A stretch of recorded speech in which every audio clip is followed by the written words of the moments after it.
poll. Are we doing it? Like, yes, we are.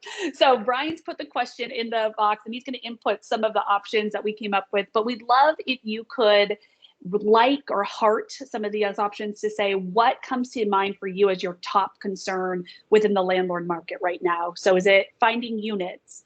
Are rents too high? Is it, I can't see my notes, so I can't read the rest of them. Is it strict tenant screening, building relationships with landlords, or you don't have any concerns?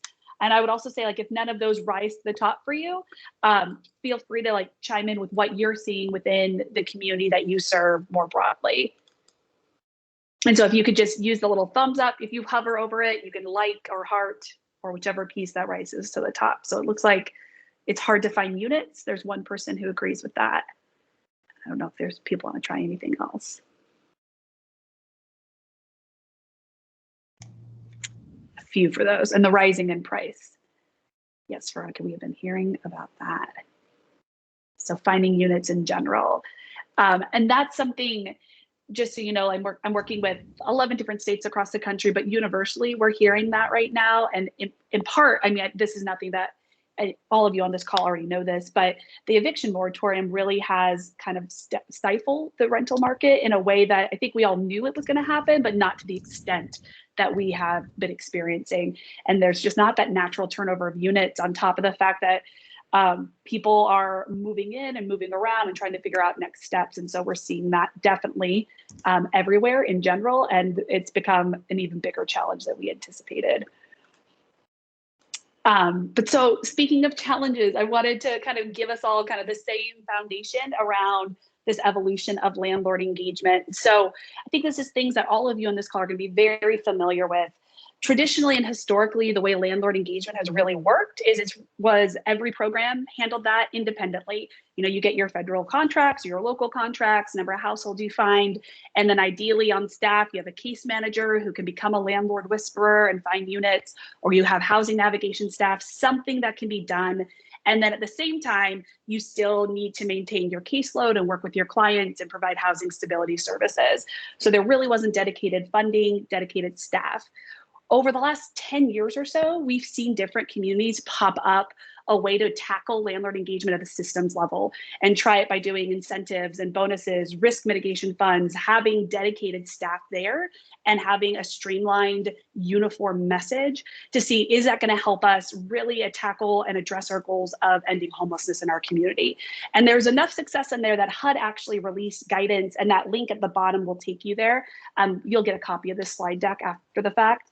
Really outlining, like, here's some emerging practices beginning to be best practices around centralized landlord engagement. And here's what we're seeing. And a lot of that comes down to is that the strength of a centralized landlord engagement program is that it's not on behalf of any particular program, but on behalf of the greater community and the system, that it's working forward, in particular, like agnostic to rental subsidy, agnostic to the funding source, but how do we help shorten the amount of time people are experiencing homelessness, and that there's really dedicated staff who are every day thinking about, how do we build relationships with landlords? How do we keep our landlords in here? How do we adjust based off of what's happening within the market? And we saw communities who had already stood up centralized landlord engagement able to adapt a little faster, not totally fast, but to COVID-19, because they knew their community and they knew what was going to happen, and they were able to really share that information and mobilize within the broader system. And then, of course, we also recognize that clear communication, people understand who's doing what, kind of like that old joke, like who's on first. You get rid of that and we all know really what's going on within that standards. But there are things within landlord engagement that we want to talk about in terms of the centralized landlord engagement, two ways that we kind of think about it, and two key and equally important components. The first being housing search assistance, which is what people are doing day in and day out. So it's working based off of the households or those caseloads on what do folks need in a unit, where do they need to live, what needs to be near them, what's the price point, and then really making sure that you're looking at what's available in the broader community and trying to match those needs and wants with availability. And then ideally there's a case manager or someone working directly with a household to provide that transportation to physically make sure folks are getting where they need to go and available to go there to the house viewings and screenings in person, being that support system to help people navigate to get to that lease signing. And within there, there's always that helping out with applications, advocating for tenant screening as needed, making sure landlords are really considering the applicant in front of them and not concerned about the fact that the person might currently be unhoused or have something in their background that raises an alarm. And then also, like, let's make sure we get that lease executed and help people move in. And all of this is really focused on people who are currently unhoused, who don't have a lease, making sure we're working with our most vulnerable in our community. So that all stays the same in centralized landlord engagement. That's a unique role that's filled by, I believe, a lot of the folks who are on this call today and even broader throughout Maricopa County. What's a little new and different, and it goes hand in hand and supports one another, did not go where I wanted, is landlord engagement. And what does that mean is that there's a dedicated team who's looking at the analytics of your rental market. What's that average cost of rent? How are things turning over? Really thinking about it from the business perspective and things that landlords are looking at to say, how do we start to really capitalize on this knowledge to house people who are experiencing homeless as quickly as possible, to meet new landlords, do that outreach and education, make sure landlords kind of understand the different subsidy sources and the value add of renting to folks who are within your programs, providing recruitment. And like, honestly too, with landlords, once you get one, they are great spokespersons in their community. So making sure that they can go out there, be ambassadors and champions. Thinking this is something new and different, but thinking on a systems level about what does a modified tenant screening criteria look like? What could that be? Well, of course, still adhering to fair housing laws, but how could we factor that in as a way to reduce barriers to entry into housing? And then the things that a lot of landlords and business folks care about in general, how do we incentivize them for taking that perceived risk of renting to somebody who's experiencing homelessness and ultimately proving to them that they're already in an inherently risky business. Like, you never know what a tenant's going to be like regardless. And these tenants have built-in supports that most folks you rent to don't. That risk mitigation fund, or what we called in San Diego, the peace of mind fund. So landlords feel like they have even more of a safety net. And then all the way through this, reinforcing support and retention, communication, that relationship building to make sure that these aren't one time we're renting units, but when they have available housing inventory, they're letting you all know to house folks as quickly as possible. And I'll say it again, just for the folks sitting in the back, like, it's all grounded around people experiencing homelessness, ending that homelessness as quickly as we can, but thinking it through with somebody dedicated to keep those relationships with our landlords. So with that, I'm going to hand it over to you, Mike, to talk a little bit more about HOM's journey on this. Thanks, Erica. We need Erica to move from San Diego and come work in our community. I just want to say that. So all of you guys, I think, know this story, but I think it's worth just kind of telling because it helps us again with some context. And I like to connect dots and say where we've been and where we're going. So when we started in 1994, and really, I think up until about 2007, we had a really super soft rental market here, 9 to 12% vacancy. Rents were relatively affordable. We had a lot of success as a continuum of care at getting more and more scattered site permanent supportive housing vouchers into the system, largely in favor of the REBA, as we all know, the behavioral health system for people with serious mental illness. But we, alongside the public housing authorities, were operating voucher type assistance in the market, and we looked like we were heroes. We had landlords walking into our offices with pizza and cookies and marketing materials saying, please give us your tenants. So we thought we were pretty hot shit. Then the financial crisis happens, right, in 2008, and everything goes to hell. And then we get a lot of investment from the first stimulus act with ARA, HERA, and HPRP. And that's when a lot of you guys started to experiment, and we had our eyes closed to this with things like rapid rehousing and later SSVF, and then HUD-VASH kind of comes along, and we had a little bit of a role in that type of thing. And then as the market started to really come back and recover, that strengthened market showed us a lot of property sales, which we see all the time, right? We see owners who are purchasing these large multifamily properties, repositioning them, taking them from a C-class property, putting some paint and a new sign outside and saying, look, this is now a luxury apartment complex and I want $400 more in rent. And by the way, we don't work with subsidy programs anymore. Fast forward to the pandemic and today, and now we've got 2 to 4% vacancy. Rents are escalating completely out of control, and tenant screening is narrowed, right? That criteria is becoming more and more difficult for our clients to meet because there's lots of people in line behind them or in front of them who don't have those same barriers. And so we've been testing out some things and having, mild success, but we have 300 people who are out there searching for housing right now between the programs that we operate on behalf of ABC, UMOM, A New Lead, Community Bridges, Native American Connections, TCAA. It's most of the system, and that's a lot of people searching for housing, and we're averaging about 45 days to get people housed. It's about twice as long as I think we would all like.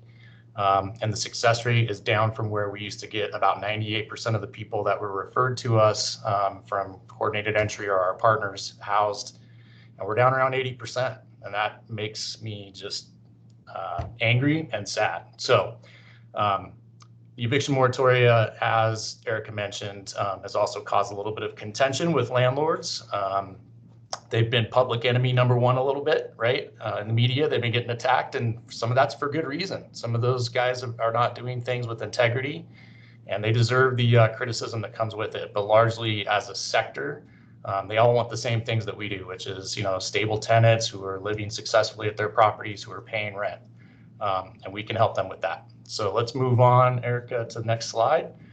As you all know, most of the landlord engagement that we have been doing has been done in the context of what services we offer to our nonprofit partners in the management of our permanent supportive housing, rapid rehousing, SSVF, and previously HUD-VASH for the city of Phoenix. Our housing specialists, our inspectors, our leasing specialists, staff who have other primary roles in the organization have been the ones who have been providing the outreach, the education, and the retention efforts for our landlords. We've never had a dedicated position or a team until about 2014, when the United Way gave us some funding to house our very first housing locator. That funding went away shortly after that, I think 2 years worth.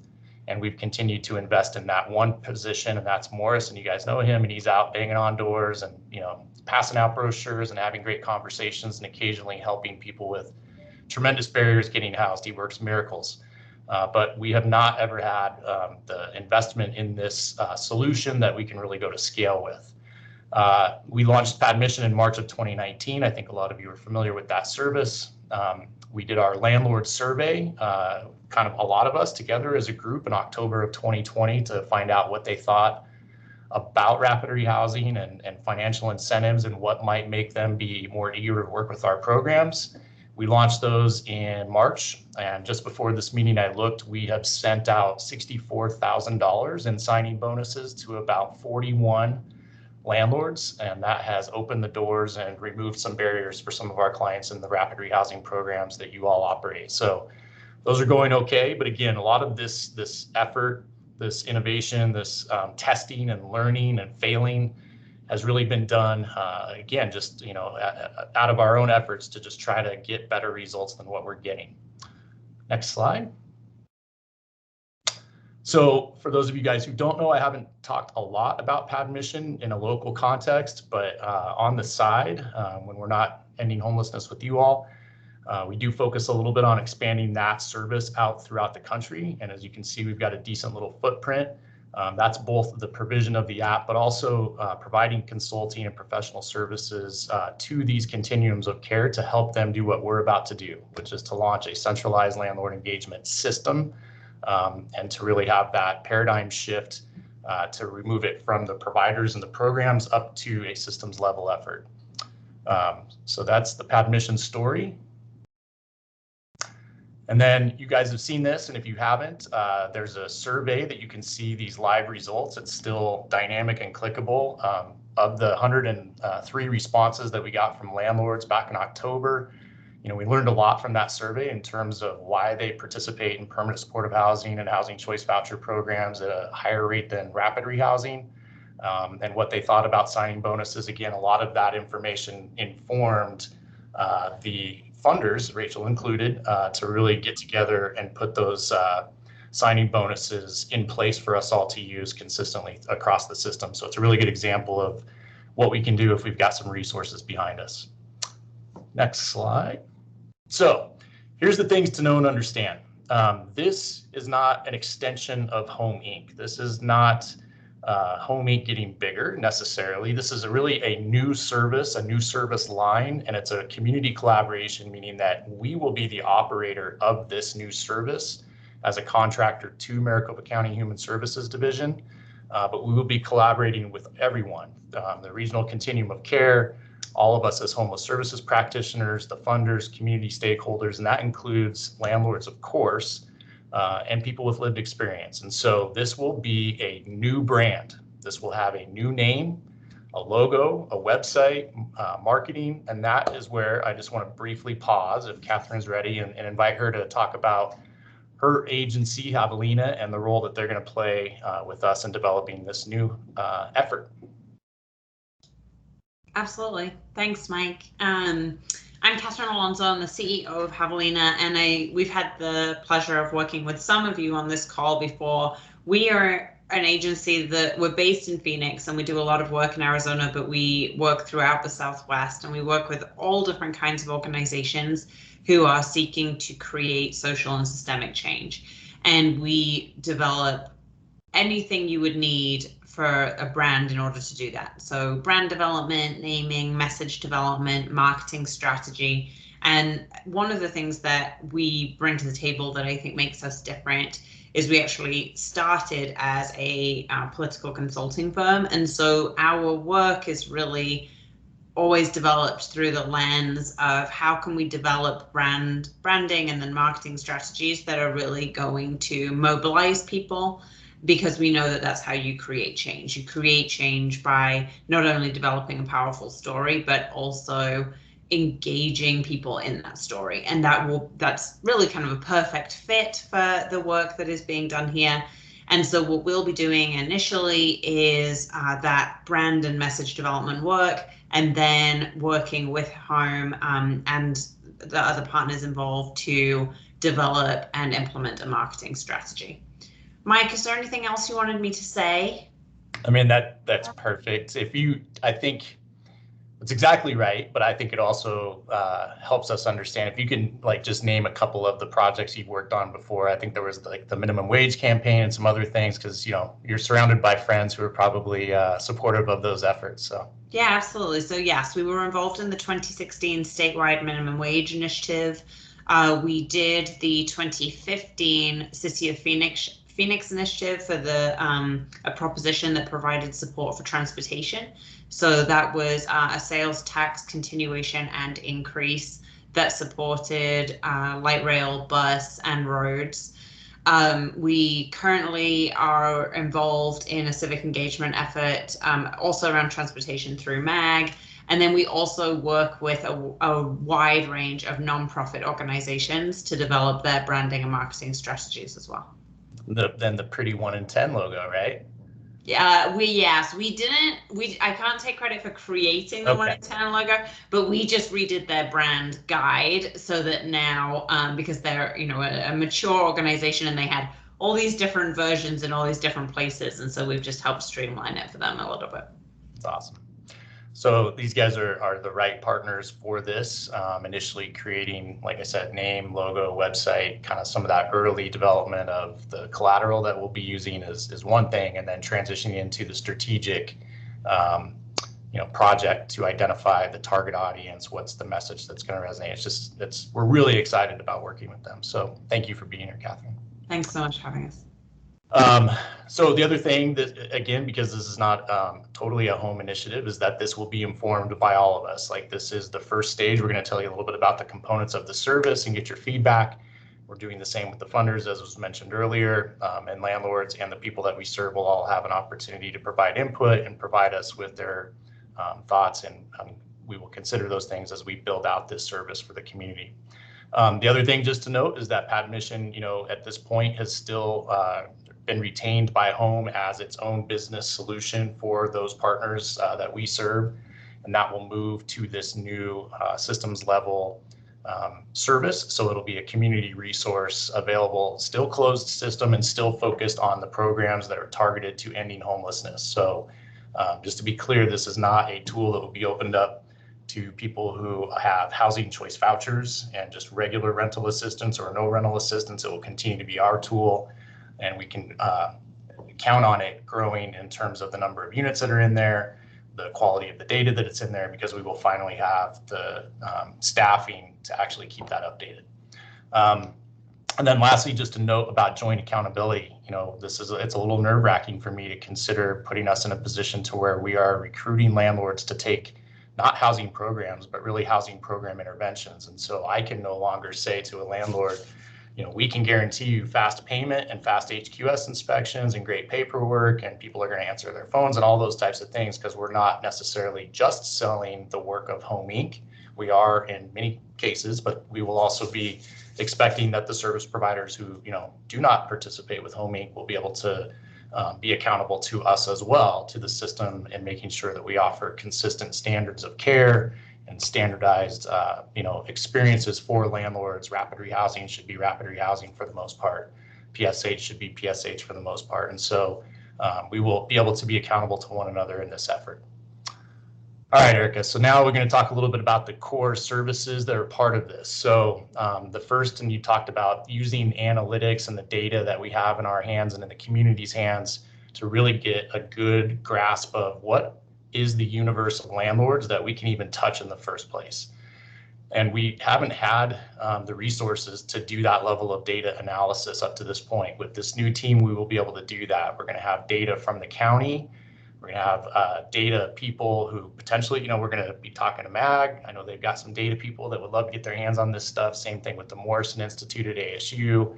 We have a subscription to a product called ALN, which is a multifamily apartment complex data service. But the ability to take all of that and analyze it and then develop a strategy around it and say, this is the universe of landlords that we ought to be speaking with and recruiting and having conversations with, that's an important piece of this. Of course, on outreach and education, we love the work that Morris does to go out into the community to bird dog units and owners and pass out brochures and all that type of thing. And housing location specialists will still be an important piece of this team. But as I think all of you know, we've hired Daniel Davis to come on as our Director of Landlord Relations, formerly the Director of Housing at UMOM. That's going to be the first high-level position that we've ever had in the company, who will be having those high-level meetings with regional managers and senior vice presidents of property management companies, developers, investors, real estate investment trusts, talking to the AMA, talking to elected officials. And so finally having a senior leader position at HOM who can really own this whole thing. They'll be doing, events in the community. The AMA has these things called reverse trade shows, which are great. We need to get in front of people like Kiwanis and Rotary and Chambers of Commerce and faith groups. There's just a lot to do that we haven't, again, been able to do in the context of our previous work.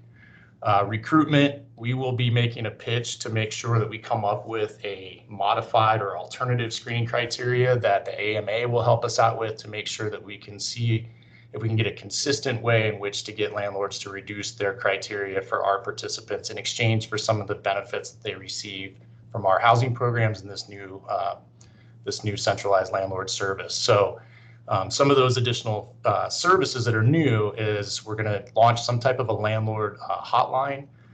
Landlords, at this point, they have a difficult time sometimes deciding who do they call when they've got an issue. And so if we can triage and make sure they get in touch with the right people and help them resolve issues and talk them off the ledge, that's a tremendous benefit for them. And then incentives. So when we get to the financial pieces, the new stuff, it's not necessarily new, but it will be put under one roof. So it'll be easier for landlords to access and understand. So all of the signing bonuses will be here. All of the damage claims and vacancy loss payments, any of the risk mitigation funding will be loaded in here. And all of that comes from Rachel's funding from Maricopa County. So there will be discussions that will need to happen as far as if some programs like ABC, for the big one, is using its continuum of care funding to pay for damage claims and vacancy loss, and some of us are using other funds for signing bonuses. If we are able to use Rachel's money for those things, does that give us additional fees to house more people, perhaps in our budgets? And so, there's lots to talk about here, but having everything under one roof, I think, makes a lot of sense. And then finally, HOM Inc. is a real estate company. We're a for-profit entity. We've been a real estate company. I just yesterday finished up my last renewal hour and renewed my license of 21 years. and we are a member of the Arizona Multi-Housing Association. We have been for 20 some odd years. We enjoy a strong relationship with them. And I'll just tell you that they are committed in a very big way to assisting this effort to be successful and to bringing their members to the table. So we're going to launch a Landlord Advisory Council, and that'll be co-staffed by the Arizona Multi-Housing Association. So we're excited about that. And as you guys know, the former CEO of the Arizona Multi-Housing Association, Tom Simplot, is our new Director of Housing at Arizona Department of Housing. And so there's just lots of opportunities swirling there. They need a win. They need some good PR. And so I think they want to be good partners. They want to come to the table and find ways to help us be successful. So some of this stuff doesn't necessarily sound new because it's things that we've been trying to do, but we've never had, again, the investment to have a team and take this to scale and have the capacity to deliver this service, and certainly not on behalf of the entire community. All right, I think we're almost done, Erica. We got a couple more slides here. Padmission, for those of you guys who haven't seen it, from some of the agencies who are not partnering with HOM Inc., it is an online housing search platform where landlords and property managers can list their properties to our housing program participants. And the case managers and participants are able to then search the app for properties that have availability. Once again, this is something that we developed in March of 2019. We're helping communities develop or implement this alongside their centralized landlord engagement systems in the country. I can tell you that the ones that have teams, this is a much better product than what we're seeing here in the Phoenix metropolitan area on just the efforts of Trevor and Morris and some of the staff here. We need more effort to continue to recruit and get those units in there and get the data to be quality and accurate and updated regularly. So next slide. So here are some of the key positions and some of the partners that you guys have met. So we'll have Daniel again as our Director of Landlord Relations.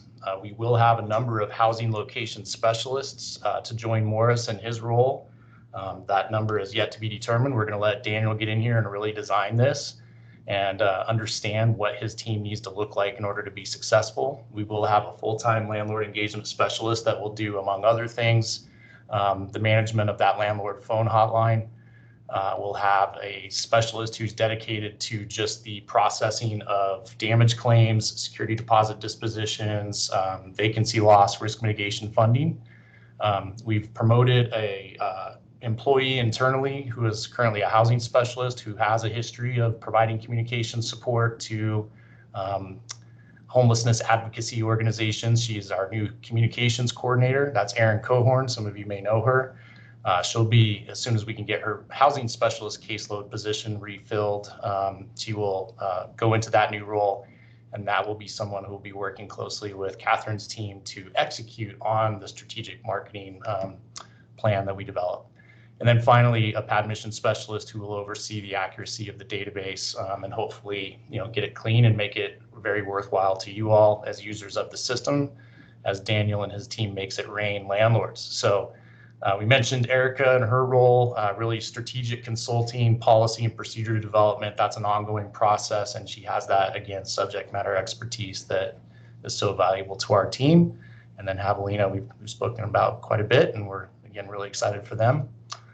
So lastly, we will track ourselves and the outcomes that we achieve, and some of these are outputs.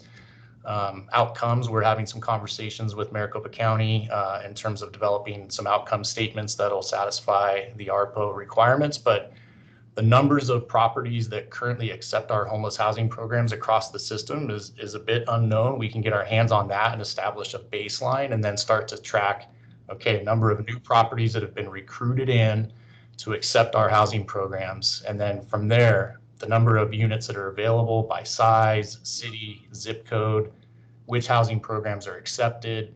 And we really want to start to understand again and analyze the data so that we can see where we have the need to recruit in zip codes that are deconcentrated areas of opportunity for our participants to move to. The number of events and things that we do in the community to recruit landlords. And again, that quarterly landlord advisory council, and we'll be doing surveys of our landlords and you all as community partners to see, what the thoughts are of the service. I think this is the last slide, and then we're going to transition into some discussion. Yeah, so just before I close, the other thing I'll say, and I'll say it again at the end, is that this is going to take time, right? This is going to be a team that needs to be hired.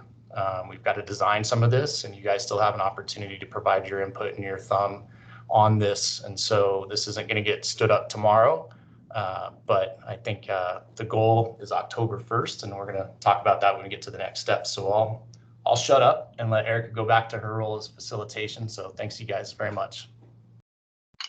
Thanks, Mike. So Brian popped into the chat.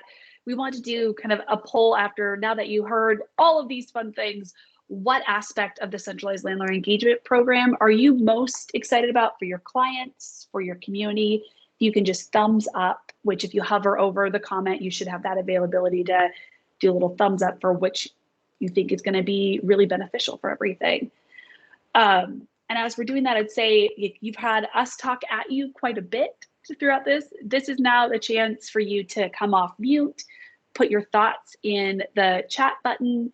Oh, the like button isn't working for everyone. Oh, I'm sorry, Vanessa. But good. Thank you for the developing a landlord relationships. But come off mute. You can come on camera and just have an open conversation and dialogue about all the things that we just talked about. So you're kind of answering our first question there about what about the proposed centralized landlord engagement services resonated with you. We'd love to hear that if you want to come off mute from what you've heard in your own experience, what you think will be beneficial. And then also, like, is there anything that's missing based off of what we just talked about? And I'll throw out there that, like, probably like some of you on this call, I'm a social worker, so I'm okay with long pauses and waiting for somebody to come off mute.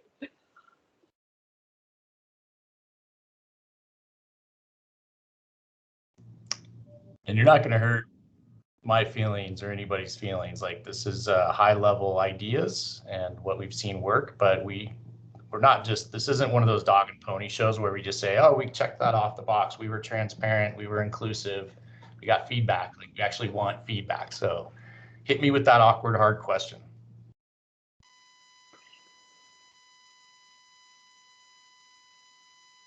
You know, Vanessa, I see that you're talking, but I can't hear you. I don't know if others can.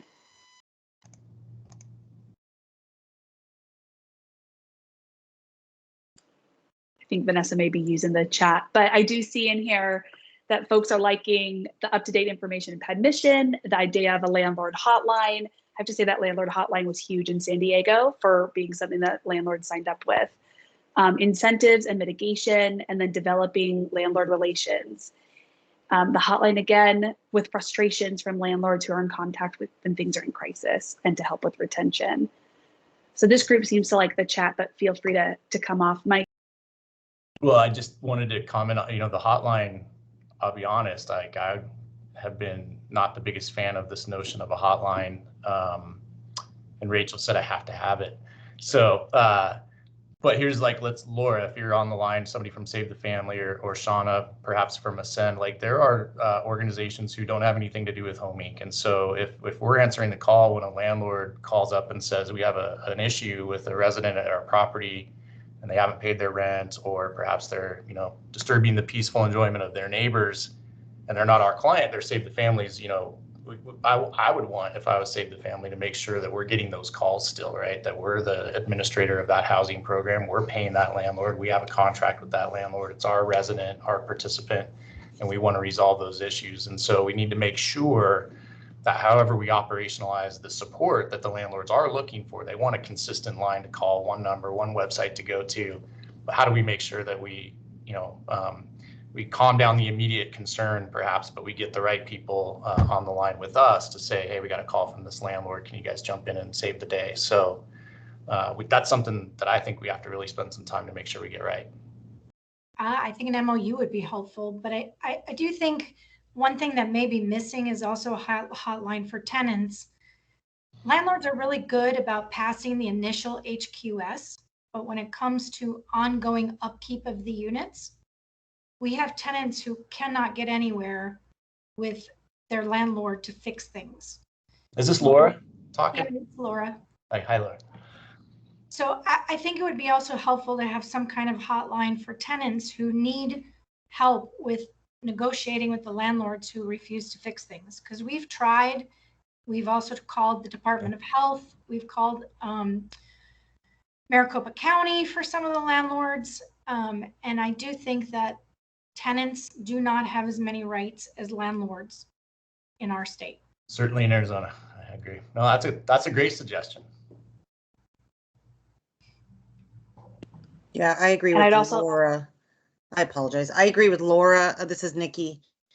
I agree with Laura, and especially because a lot of folks that are in some of these subsidized housing programs are afraid to say anything to their landlords either, that they feel that they may lose their subsidy if they speak up. So I think that's important that we, as much as we are, you know, incentivizing landlords and, you know, understanding that they hold all the cards right now, but we need to be cognizant that we're here to serve the people that are in our programs, number one. Yeah, it's a great point.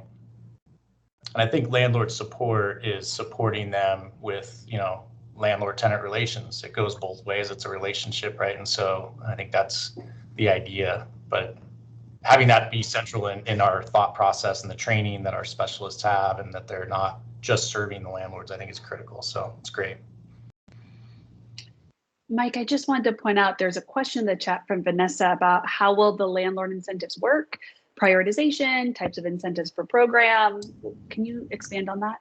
Yeah, so right now the thinking is still that we need to prioritize any signing bonuses specifically to rapid rehousing, because it remains the unfavored program, right, by landlords. They love the permanent supportive housing program that lasts forever, that has all the bells and whistles. And so that survey told us that, you know, we had participation by landlords in rapid rehousing at a rate of about 50% compared to permanent supportive housing or housing choice vouchers. And so until such time that we can really, I think, get that up, right, we want to keep that as an incentive for that intervention specifically. That being said, I think this will need to shift and represent what the market is telling us, right? If the market starts to soften up, you know, we don't want to be giving away bonuses forever. We want to get back to the pizza and cookie days where they're begging us for tenants. But in the meantime, even if we did start to offer it up, I think leveling that playing field to the extent possible, making it consistent so landlords don't have to understand, you know, in Chandler, their housing authority does $400 as a sign-on bonus to take a housing choice voucher, whereas at Scottsdale, it's 500. And, you know, and so I think that's our advantage is creating a centralized, consistent, standardized offering out of this service that represents the entire homeless services system. And that's some of that fun conversation we get to tell the PHAs, like, yeah, you guys should do that too. So I don't know if that answers your question, but that's that for now. It's just rapid is the thinking, and whether that lasts forever, we'll see. Great. And Vanessa kind of opened up the door for asking, like, what parts of what we talked about need additional clarification? Are there other areas, other things that you all had thoughts on or just wanted to know a little bit more about?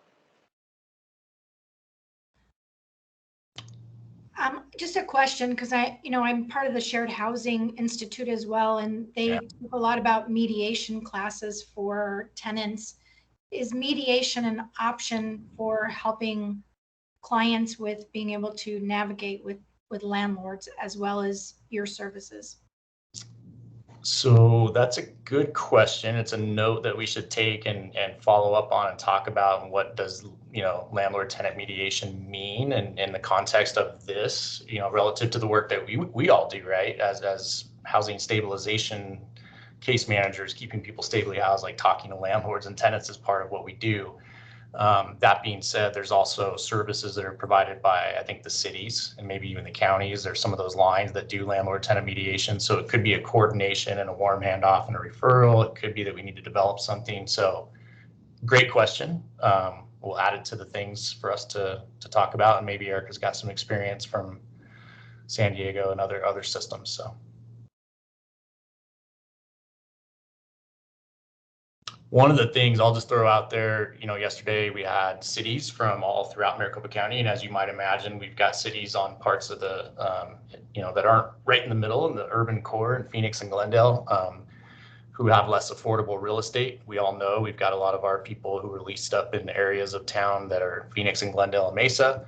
and we have a lot less success in getting people housed in Tempe, Scottsdale, Chandler, and that's difficult. Like this doesn't suddenly decrease rents. This doesn't suddenly increase vacancy. I mean, this is not a magic bullet, but we will make a concerted effort to really make sure that we are paying the attention to the fact that this is a regional effort representative of the homeless services system for Maricopa County. It's not a Phoenix initiative. I don't like it when people say home as a Phoenix provider. We've got people throughout Maricopa County. Our inspectors are driving all over the place. So that being said, we do recognize that there is a desire for people to live in different parts of the community, and we'll bust our butts to make sure we can do that. Juliet, a twist on this is CAP agencies that are also assisting with ERAP funds. Yeah, so there you go. TCA is offering a hotline. So we'll have to learn a little bit about each other's services and where it makes sense to leverage instead of create and be repetitive. So yeah, I just wanted to throw in, at one point we had somebody in Wickenburg. We've got folks in New River. I mean, we don't have any Gilbert. We do have Apache Junction area though, Far East Mesa. So we're all over the place. But yesterday there was a Gilbert town official on our call saying that she wanted more people to come live in her community. It was awesome.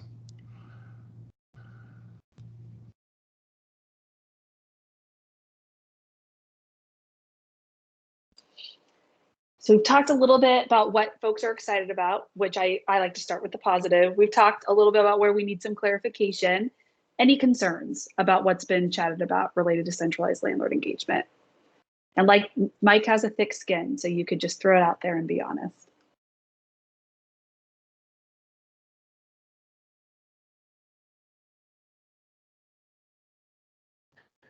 So I don't know if this is a kind of a curveball, but I'm just thinking about, so a lot of the, when I was administering rapid rehousing, there's a lot of concern around the clients that we served that they were being discriminated against.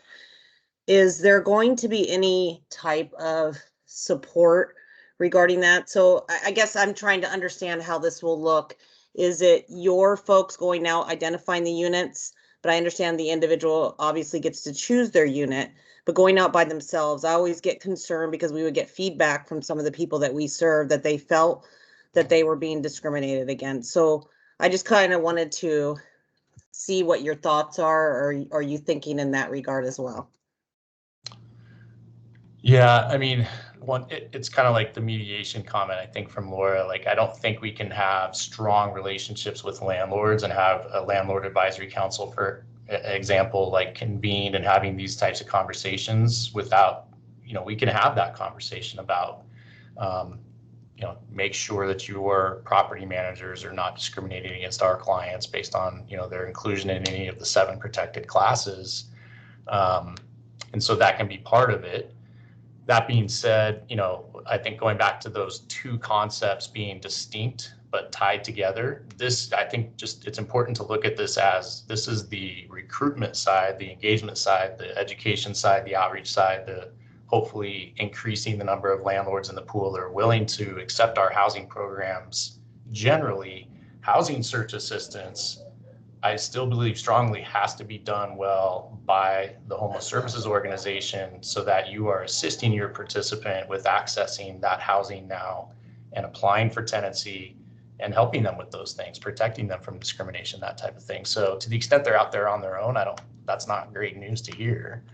I know that it's different based on different households and their strengths and what they need in the way of support. I totally get that.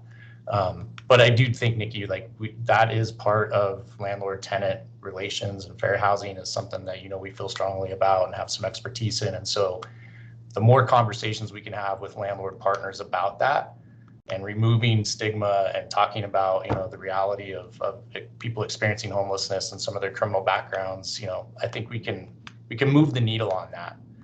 But I think it'll be ingrained in what we do and in our values as much as it is a service but we can, again, add it to the list. We got to figure it out. I think it's a good call out. No, I agree. And I'm just wondering if this could live here as well as part of what the county is providing, maybe providing some training around this to your landlords. Yes.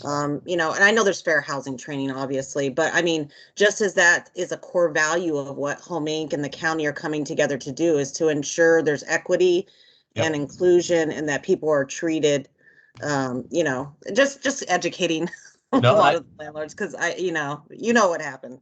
I love it. And I think all of that needs to be baked in. And so partnering with like the Southwest Fair Housing Council for regular training, like that's the thing, is if our landlords are seeing, not all of the landlords are members of the Arizona Multi-Housing Association. Some of these are mom and pops, and they don't have the Independent Rental Owners Council anymore really at the AMA. And so some of these places would really look at the opportunity to get that training as a real benefit. And so if we can bake some of that in, again, through collaboration with other entities that are offering these things, I think it makes a lot of sense.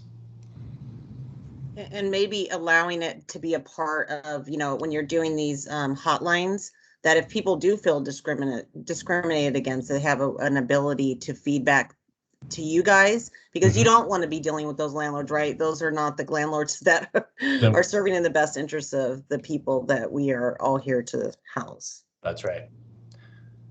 I love it. Thank you. Hey, Nikki, you joined us. I didn't know you were on. The other Nikki.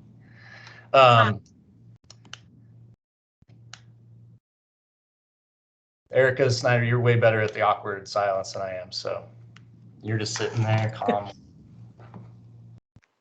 It helps if you count to 15 in your head, Mike. There's a little tip and trick for you. Any other concerns? I know Nikki Stevens brought up thoughts around that nexus between discrimination and clients and the landlord's part in it. Anything else that pops out to folks? I have one thought. So I'm sure it's probably been discussed or whatever, but in regards to like the accountability piece, I know, you know, rapid rehousing providers all got together to say, you know, this would basically be our minimum standard. So when Morris was out there talking with landlords, you know, one message applied to all rapid. And I know with COVID, we've all kind of made tweaks to get through. So I think that would need to be revisited to make sure that we are all on the same page going forward.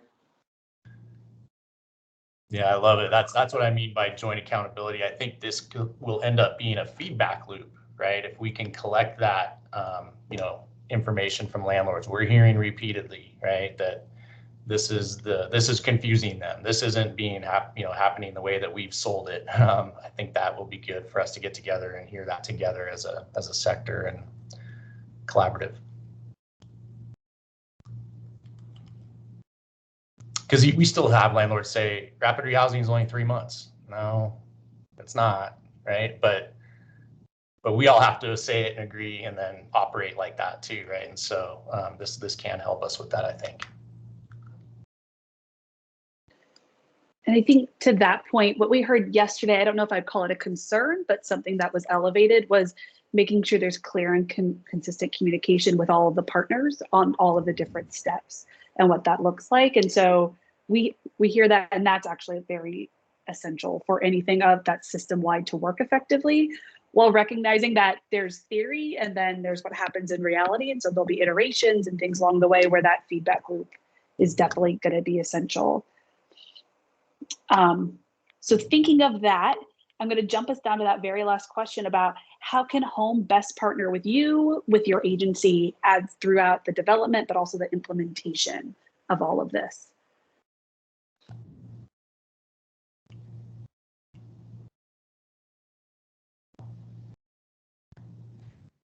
I would say communication. I think that would be the number one piece, and offering opportunities for people to give feedback.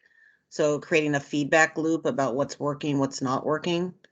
So there's ability to provide some insight and to fill any gaps that may, you know, you really don't know until you're launching it, what types of gaps exist.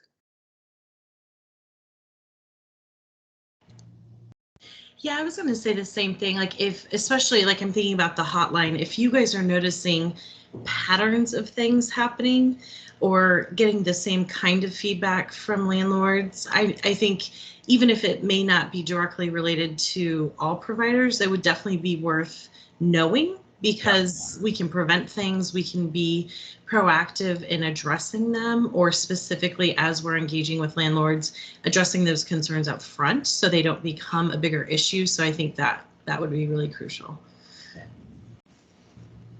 So Mike, something that hasn't come up, but in listening to this, I'm wondering if just a users group in addition to the landlord council would be any value? Yeah, I think, the landlord advisory council is, dual purpose, right? We want to hear from the beneficiaries of the service who, we're trying to support and incentivize and get to open up their doors to us. And so we want to hear from them. But that also just creates like champions, as Erica was saying, and people that are going to go out and like recruit their colleagues and peers in. But yeah, we're going to have and want to have, not have to, but want to have, a counselor or governance or some type of mechanism to where we can get the voice of all of us, who are the practitioners, but also people who are benefiting from the service on the participant side. So we'll have to create something along those lines for sure.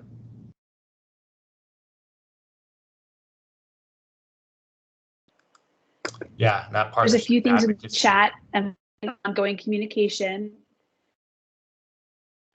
That freaked out. One of the things you guys have done probably before, like a rebranding effort. You don't want a million cooks in the kitchen. Certainly Catherine wouldn't allow it. We're going to have a small group of people who are going to get together, right, and come up with what the options are to create this brand and that type of thing. But there will be an opportunity for some feedback and some, this group is going to we're going to want you guys to own this with us, right? And HOM Inc. may not be the operator of this service forever. And so it's a community resource and asset that we're developing.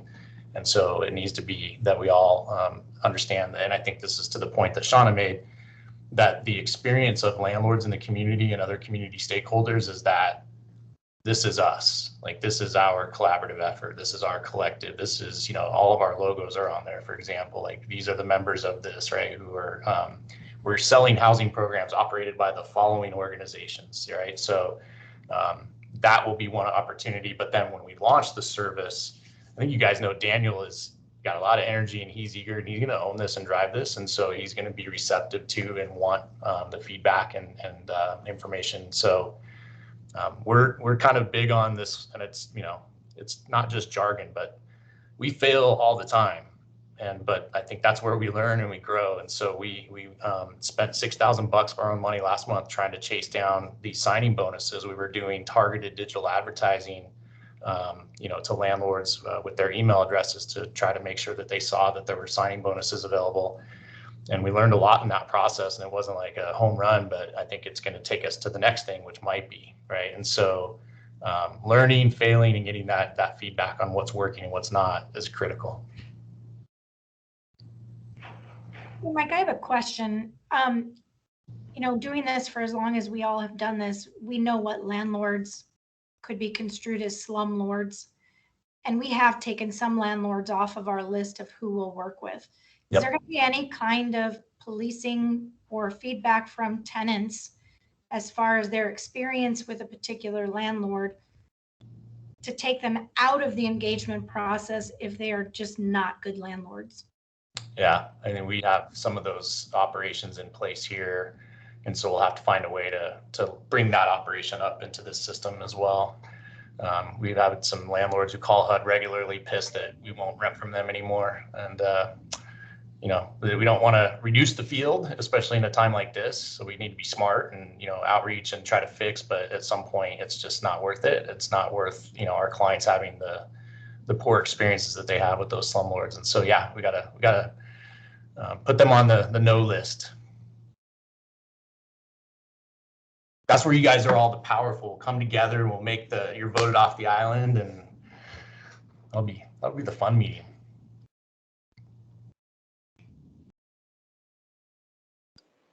But I think that also does bring up the really important point of having people with lived expertise involved in the design of the program and in the rollout, and that it's not a tokenism, but a meaningful engagement throughout all of this. And I know that's something that Mike and his team have definitely been talking about, and where all of you, as you have access to working directly with clients and feedback, to make sure that that accountability stays a part of this process as we move forward. Thank you for saying I see that. Vanessa. I was going to ask that too as well, to make sure that we're including people with lived expertise. Mm-hmm. I see Vanessa's already advocating for some of her clients around transportation and units near grocery stores. So we see that, and absolutely keep that a part of their, these were all of our prepared questions, but anything that jumps to people's mind that these questions didn't give you space to be able to share.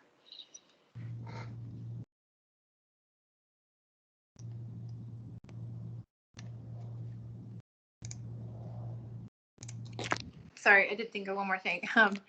So will there be training provided for each provider? So like I have 2 housing navigators, and I'd obviously want them to be using the same messaging that this group would be doing. So would there be regular training provided for our staff? Yeah, and that's something, it's a good question of whether even in the proposal, which will become the scope of work between HOM and Rachel, whether we've got, delivering training to providers, if it's like called out specifically. But yes, just like when we've gotten together and said, hey, instead of everybody having their own separate brochure to be pitching signing bonuses, let's use this one. Right. There will be, we'll want to make sure that we actually do the thing that we're saying we're doing, which is to make a clear, coherent, compelling message to landlords that's consistent. We're all saying the same thing. I envision down the road, if we get a really compelling website stood up with a social media presence, your agencies, right, could have a page. Very few of the homeless services organizations in this community and any community talk to landlords on their website. Right. And so can you have a page where it's like, hey, landlords, if you're interested in participating, and then link out to this thing, right? You don't have to create all that on your site, but we can, point to it and get people there. So yeah, absolutely. We're going to have to do some type of training, video, quarterly, in person, whatever the case may be. That's a great call out. I know, Michelle, that our partners, that we currently partner with on a regular basis are doing landlord outreach as well, in addition to us. And, ideally, if this system gets built and if it goes as we all dream it will go, that will be something that your teams won't have to do a whole heck of a lot of, hopefully. That's what this platform and this engagement will actually do for everybody that's in the community. So it'll be more of a, here's the availability, and then you guys work with them and getting them accepted into the properties. So that's the dream, that, your navigators won't have to do as much selling as far as programs, more selling of the client. Yeah, no, that's great. And that's my favorite part about all of this, is that it's going to be housed in one place. I just want to make sure that, when they can fully transition their efforts to, taking the participants to the properties and all of that, their messaging is still aligned with what was brought, with what is established here. Absolutely. Thank you. Yeah. This is Nikki from CPLC. I just wanted to mention, I know a lot of people have mentioned communication being key. I think we're all in agreement on that. I think it's the method of communication. Everybody has their different preferences. I just wanted to offer a suggestion. I participate in 2 other technical assistance groups, and they created I think it's like one's in Basecamp and the other's in Slack, and I might be getting a little too like tool overload with all the different virtual options. But what it does for me is, instead of having to like dig through my emails to see when did that come out, who sent that, when did, what attachment is that in, and the way that Outlook sync puts all my emails together, things get lost, right? So the benefit is that when you finally do have to look something up, maybe you can't check it every single time something's coming out on one of those platforms. I won't check Slack every day, even though it sends me an email to remind me I've got a new message in there. I at least know where to go, where everything's centralized, and can see things in a timeline of when something changed and where the attachments are. And then also with how fast the housing market changes and moves, and different priorities for the landlords and the property management companies, that gets information out in real time. And so instead of having to wait for a convening, or a big long email that it's hard to keep our attention on when they come out, it would just be my suggestion that we use something like that to have this centralized area to get the information, to get information out in bite-sized bits, like in real live time. I don't have a preference for any of the tools because everyone's using something different. So I'm sure it'll just overlap with something else, but that's my only suggestion. I like it. I'm a technology geek and I love those platforms and those apps, and you can support each other. We get a little learning community going on there. There's stuff that's posted there. There's documents uploaded, sharing. So I think it's a fantastic idea. So do people in the chat. Yeah. Okay. I don't want to move us on because this group has some great feedback, but any other thoughts?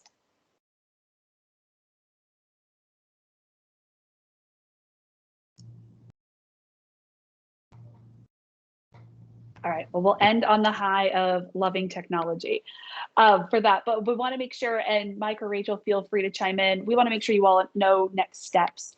And so as Rachel mentioned, we're still in the beginning of feedback. So there's another session coming July 12th. And I'd also just want to extend the invitation that this isn't a one-time opportunity. Like if you walk away tonight and you have thoughts that come in, like please reach out, provide those thoughts throughout. It's an ongoing conversation.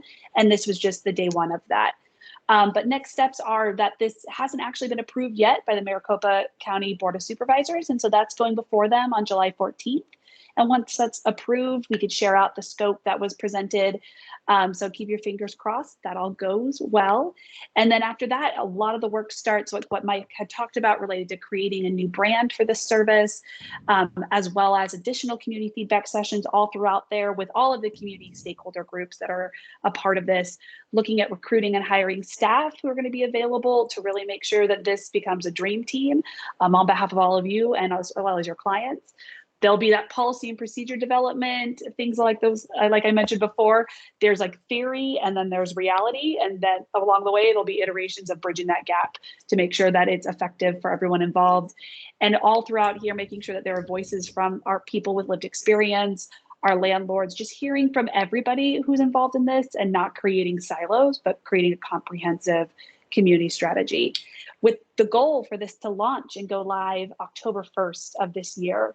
So a few months from now, but hopefully all of this thought and intention is going to create something that is lasting and becomes like deeply embedded within the system and the community. Mike, Rachel, anything you want to add to that? Not me. Thank you, Erica. Great job facilitating today. And thanks to everyone. This was like incredible feedback. So I took a bunch of notes. I'm super excited.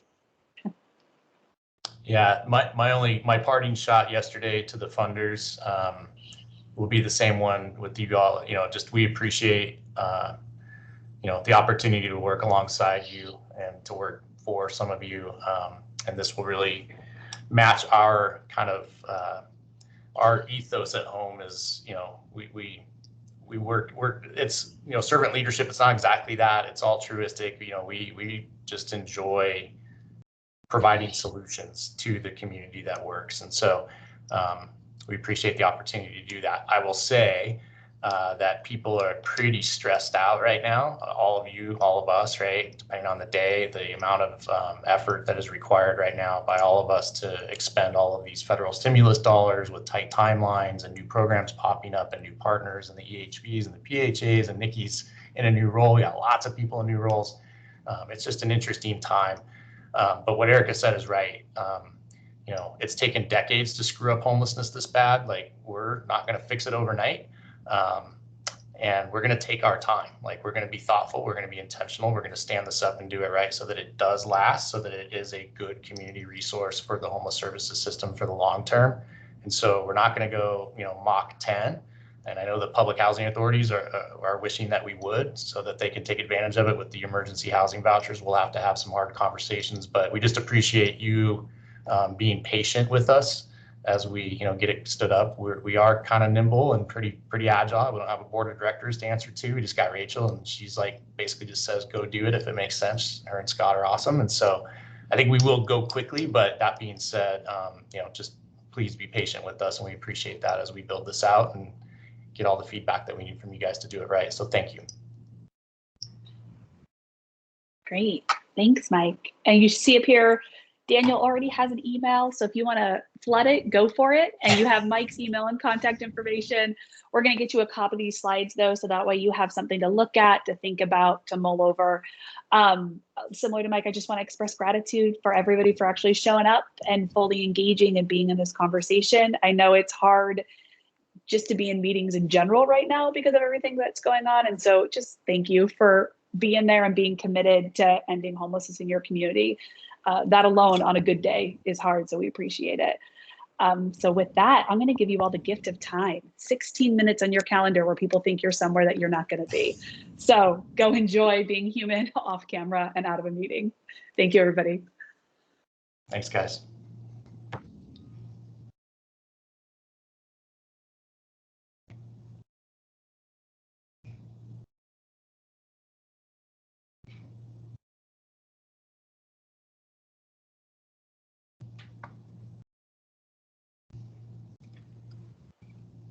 You could probably stop recording now, Mike, if you want. Oh, good call. Thank you.